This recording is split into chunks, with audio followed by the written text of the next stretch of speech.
Oi, meus amores, vamos fazer as unhas comigo enquanto eu converso um pouquinho com vocês? Após uma influenciadora se dizer pé de direita, surgiu muitas dúvidas e muito controvérsias sobre esse assunto. E hoje eu vou dizer um pouquinho pra vocês, conversar com vocês sobre a problemática dessa fala dela. Eu vou pegar aqui uma colinha que eu fiz algumas pesquisas para poder falar sobre esse assunto e eu vou discutir isso com vocês. Bom, uma subcultura é um grupo de pessoas dentro de uma sociedade cultural que se diferencia dos valores da cultura dominante ou dominante a qual pertence, muitas vezes mantendo alguns de seus princípios fundadores. As subculturas desenvolvem suas próprias normas e valores em relação às questões culturais, políticas e sexuais. As subculturas coexistem dentro da sociedade dominante, mantendo suas características específicas intactas. Agora que a gente sabe mais ou menos como que funciona uma subcultura e o porquê que ela existe, eu vou explicar o porquê que a moda está dentro dessa área da política. Eu vou falar aqui da Idade Média, por exemplo, aonde as pessoas mais ricas usavam de cores, de modelos, de cortes, de roupas, de estilos para poder se diferenciar das pessoas pobres. Tanto que se eu colocar essa imagem aqui, vocês vão saber exatamente de qual classe social ela é. Eu vou pular alguns anos e vou para a Idade Contemporânea. Para quem não sabe, a Idade Contemporânea foi conhecida principalmente pela consolidação capitalista. E aí foram que surgiu os Ted Boys. Os Ted Boys eram rapazes que eram da classe trabalhadora, que eles eram conhecidos por misturar a moda eduardiana, que são principalmente usados casacos longos e golas de veludo, com rock and roll. E eles eram principalmente conhecidos pelas suas atitudes rebeldes. Eles eram contra as normas sociais rígidas e as restrições econômicas pós-guerra. Enquanto isso estava acontecendo em Londres, na Inglaterra, em Harlem, que fica em Nova York, surgiram os Zoot Suiters. Não sei se eu pronunciei muito bem. Eles eram jovens com estilo exagerado, que era símbolo da sua rebeldia. Eles popularizaram principalmente a moda nos clubes de jazz.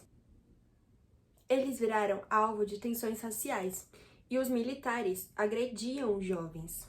Após isso, veio milhões e milhões de outras subculturas, só que todas têm um ponto principal, que é essa revolta contra os dominantes, que nesses exemplos que eu dei eram os militares. Hoje em dia são os políticos, podem ser também a classe mais alta, entendeu? Agora que eu expliquei pra vocês e dei exemplo, vocês entenderam onde está o maior problema em uma criadora de conteúdo, uma influenciadora, se dizer ser de uma subcultura que é totalmente contra os ideais que ela defende?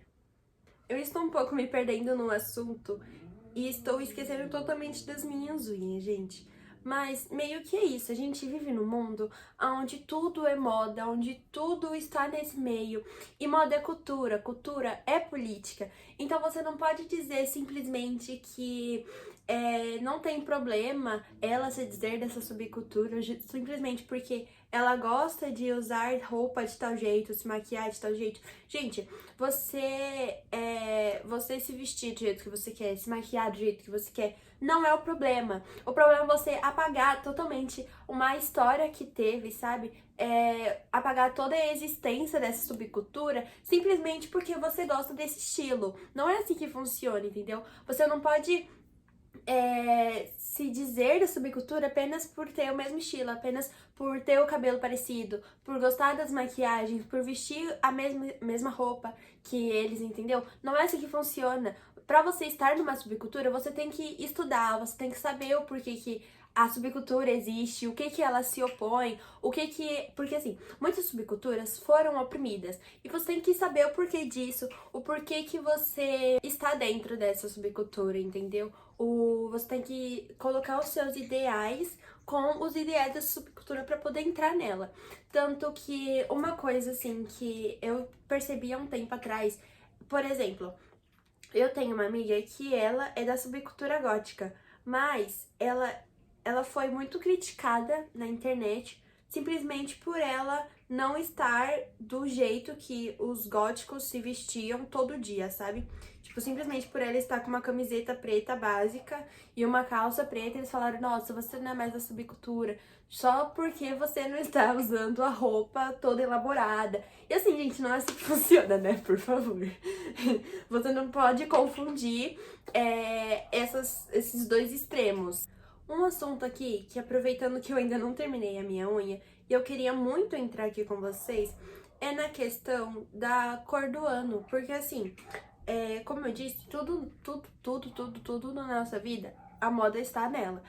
E uma coisa que eu fiquei muito intrigada foi com a cor do ano. Pra quem não sabe, é um tipo de branco, eu não vou lembrar agora o nome, mas eu vou colocar a foto aqui.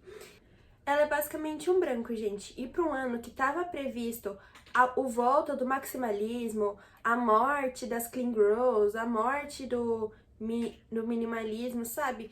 A cor ser branco é uma coisa que, assim, não me intrigou muito. Por exemplo, muitas pessoas falaram que é como se fosse uma página em branco para você poder recomeçar seu ano, recomeçar sua vida e poder refazer tudo que você quer. Mas, gente, assim, num ano que já começou com revoltas políticas, não cabe uma cor de paz, sabe? Tipo, tudo bem que é só uma cor e tal, mas, gente, não faz o menor sentido ser essa cor, entendeu? Que nem a do ano passado, se eu não me engano, foi marrom.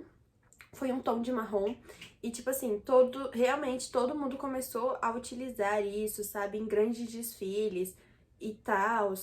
E foi uma cor bem recebida. Mas, até agora, a única vez que eu vi gente usando branco foi no Ano Novo.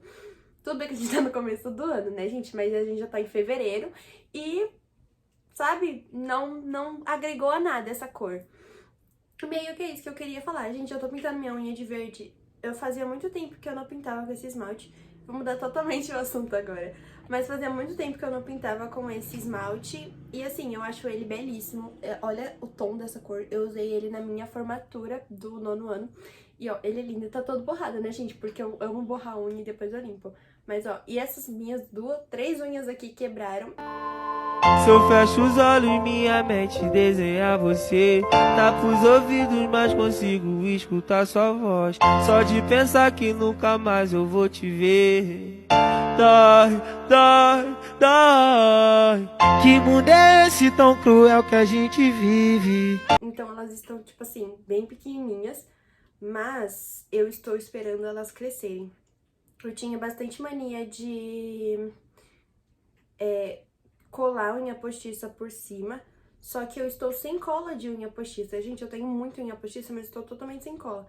E aí eu não fui comprar, inclusive eu estou sem carregador, eu estou sem a cola de unha e eu não fui comprar porque eu tô com preguiça. Porque dinheiro não é o problema, entendeu? Nesse caso. Eu tenho o dinheiro pra comprar essas coisas, mas eu simplesmente tô com preguiça de sair e comprar. Então eu tô dando o meu melhor pra poder minha unha crescer logo e eu não precisar comprar um carregador. E meio que é isso, gente. Eu vou aqui terminar a minha unha e daqui a pouco eu volto pra falar com vocês. Gente, eu acabei de terminar minha unha e ela ficou assim. Gente, olha o brilho desse esmalte, ele é simplesmente perfeito. Eu vou pegar ele aqui pra mostrar pra vocês qual é. É esse aqui, ó, da Drica. Ele é super bom e eu paguei super baratinho. Acho que eu paguei tipo R$3 nele e ele é absurdo de lindo. E é isso, gente, o vídeo é isso. Eu queria falar um pouquinho mais sobre essa situação que está ocorrendo, porque eu vi muita gente defendendo a menina, que é uma situação meio, né, meio ruim pra gente. E é isso, gente. Beijinhos, tchau!